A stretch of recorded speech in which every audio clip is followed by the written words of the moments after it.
Степа, прибрах се. Къде си, Мишленце, мъничко? Упс, лъничкото ми то. Картини ли слагаш, мила моя? Радвам се, че искаш новия ни апартамент да е малко по-арт. Уху! Мишленце! Къде си?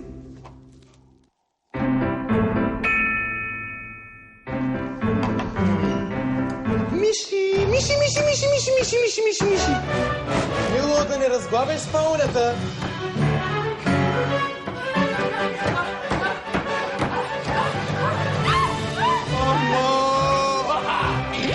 Аз се открих! А ние я оправихме. Потребителски кредит Генбенк от банка. Сега с двойно по-големи възможности. Има една-два етажа по-надолу. Искаш ли да ти покажем? А?